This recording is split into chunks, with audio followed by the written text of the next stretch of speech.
Assalamualaikum warahmatullahi wabarakatuh. Perkenalkan sebelumnya nama saya Dinda Fadila Sihombing dengan NIM 230705094. Pada kesempatan kali ini saya akan mempresentasikan tugas saya yang berjudul Aplikasi Citra Animals menggunakan Transfer Learning MobileNet V2. Pada video ini saya akan mendemonstrasikan cara kerja aplikasi yang telah saya buat, mulai dari proses memasukkan gambar hewan, proses klasifikasi menggunakan model MobileNet V2, hingga menampilkan hasil prediksi yang dihasilkan oleh sistem. Karena presentasi dilakukan melalui screen recording, saya akan menjelaskan setiap tahapan secara langsung di layar. Baik, tanpa berlama-lama, mari kita mulai. Pada langkah pertama, saya menghubungkan Google Drive ke Google Colab menggunakan Drive Mount.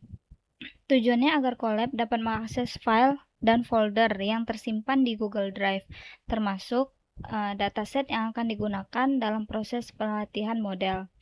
Kemudian, yang kedua, saya membuat variabel dataset path yang berisi alamat atau lokasi folder dataset di Google Drive, yaitu Content Drive, My Drive. Variabel ini memudahkan program untuk mengakses dataset tanpa perlu menuliskan alamat folder berulang kali. Kemudian langkah selanjutnya, saya mengimpor library OS, kemudian menggunakan fungsi OSListDir dataset untuk menampilkan isi folder dataset. Hasilnya terlihat terdapat dua folder, yaitu Cats dan Dogs, yang menunjukkan bahwa dataset telah berhasil terbaca dan siap digunakan pada tahap berikutnya. Nah, pada tahap ini, saya mengimpor beberapa library yang dibutuhkan untuk membangun model klasifikasi citra hewan menggunakan Transfer Learning MobileNet V2, yaitu library OS, Shuttle, Zipfile, digunakan untuk mengelola file dan folder dataset. Kemudian random dan numpy digunakan untuk mengatur nilai acak agar hasil pelatihan model lebih konsisten setiap kali program dijalankan. Selanjutnya ada Matplotlib digunakan untuk menampilkan visualisasi seperti grafik akurasi dan loss selama proses pelatihan. Sedangkan TensorFlow digunakan sebagai framework utama untuk membangun, melatih, dan menguji model deep learning.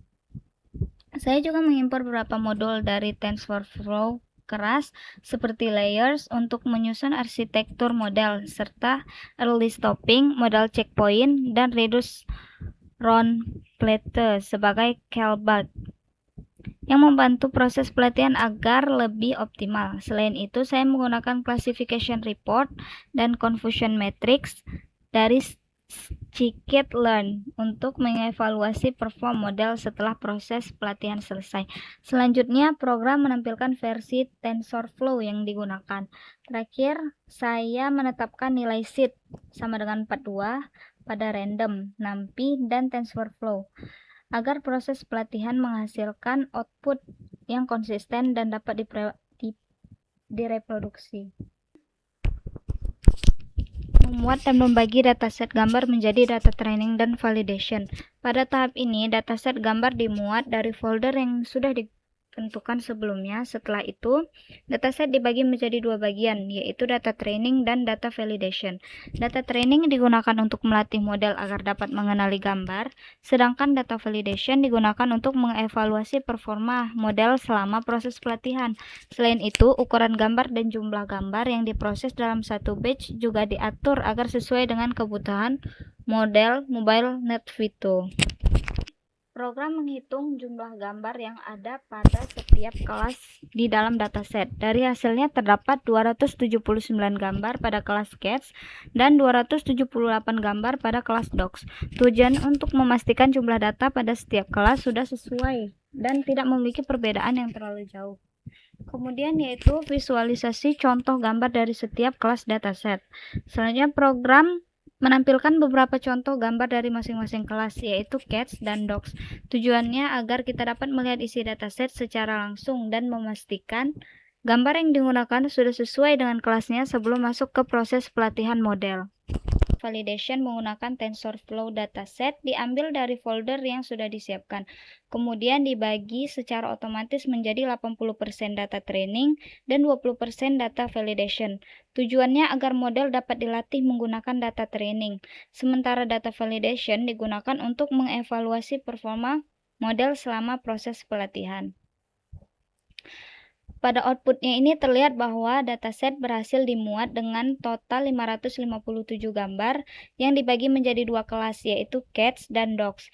Data kemudian dibagi menjadi 446 gambar untuk training dan 111 gambar untuk validation. Hasil ini menunjukkan bahwa proses pemuatan dan pembagian dataset telah berhasil dilakukan.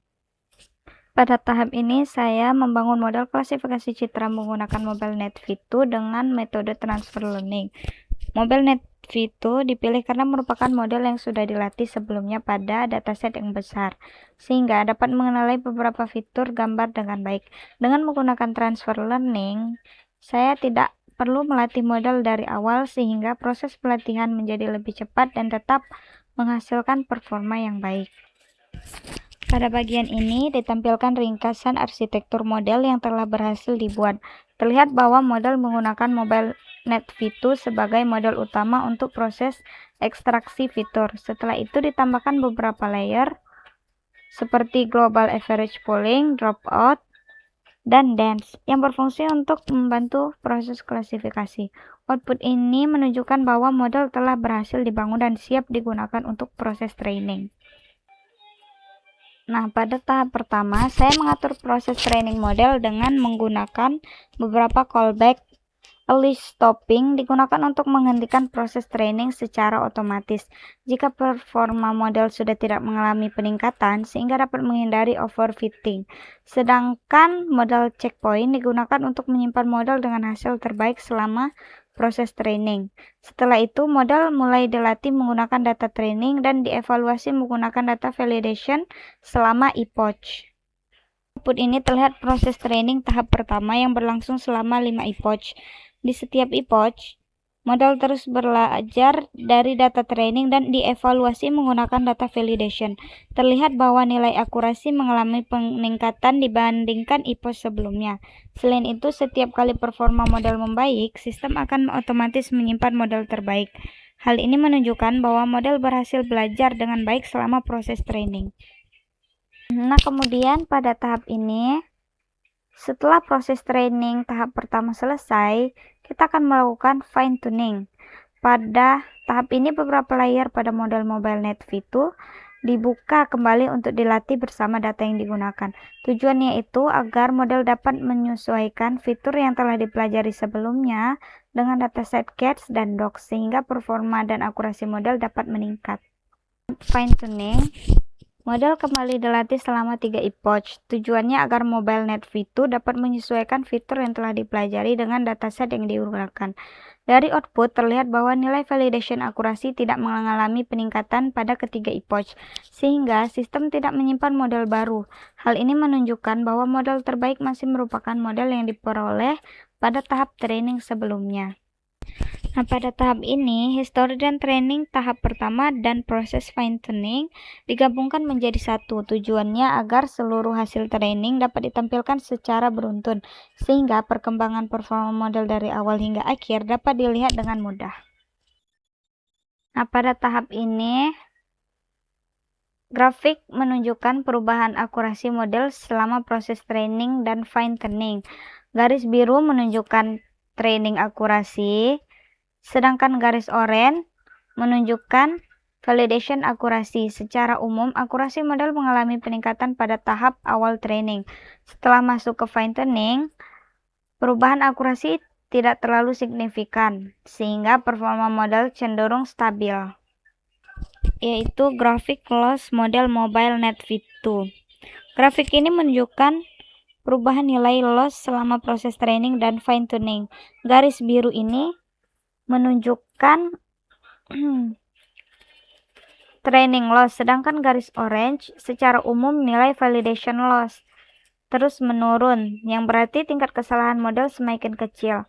Meskipun training loss mengalami kenaikan pada tahap fine-tuning, secara keseluruhan model tetap memiliki performa yang baik. Kemudian pada tahap ini, saya melakukan evaluasi model untuk mengetahui seberapa baik model dalam mengklasifikasikan gambar cats dan dogs. Evaluasi dilakukan menggunakan data validation sehingga dapat diketahui tingkat akurasi model serta apakah model sudah mampu melakukan prediksi dengan baik. Pada tahap ini dilakukan evaluasi lebih lanjut terhadap hasil prediksi model menggunakan confusion matrix dan classification report. Confusion matrix digunakan untuk melihat jumlah prediksi yang benar dan salah pada setiap kelas, sehingga dapat diketahui bagaimana performa model dalam membedakan gambar cats dan dogs, sementara classification report menampilkan nilai precision, recall F1 score, dan akurasi yang memberikan gambaran lebih lengkap mengenai kualitas model dalam melakukan klasifikasi. Hasil evaluasi ini digunakan untuk memastikan bahwa model memiliki performa yang baik dan dapat mengklasifikasikan gambar dengan akurat. Berdasarkan hasil confusion matrix, model berhasil mengklasifikasikan 53 gambar kucing dan 51 gambar anjing. Dengan benar, terdapat satu gambar kucing yang salah diprediksi sebagai anjing, serta 6 gambar anjing yang salah diprediksi sebagai kucing.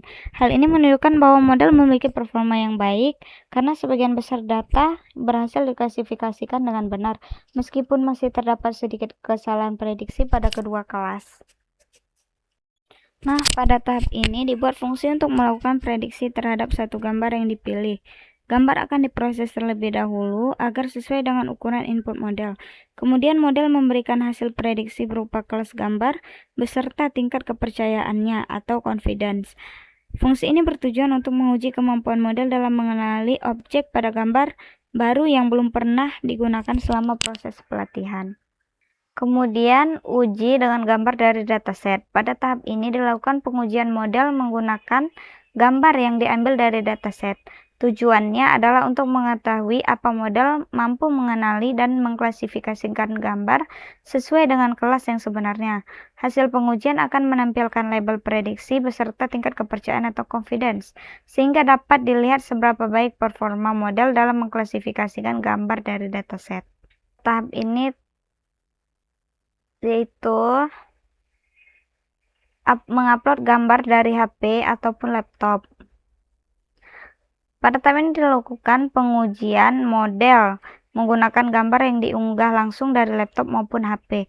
Tujuannya adalah untuk mengetahui kemampuan model dalam mengklasifikasikan gambar baru yang berasal dari luar dataset. Setelah gambar diunggah, model akan memproses gambar tersebut dan menampilkan hasil prediksi beserta tingkat kepercayaannya. Pengujian ini dilakukan untuk memastikan bahwa model dapat bekerja dengan baik pada gambar yang digunakan dalam kondisi nyata.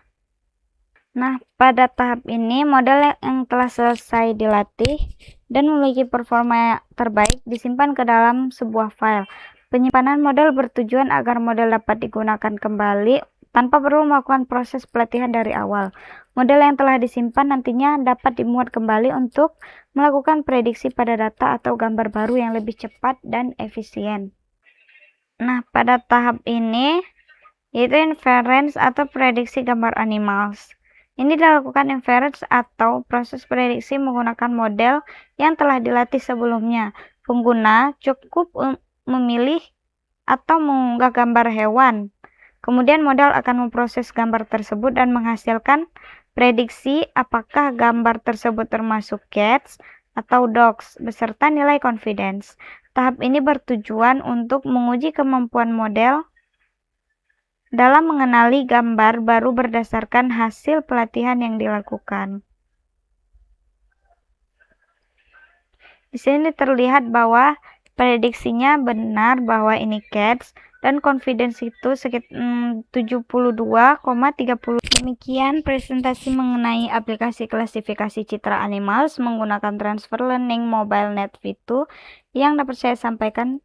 Dari hasil pengujian yang telah dilakukan, model mampu mengklasifikasikan gambar cats dan dog dengan performa yang baik. Semoga aplikasi yang saya buat dapat memberikan gambaran mengenai penerapan metode transfer learning dalam klasifikasi citra.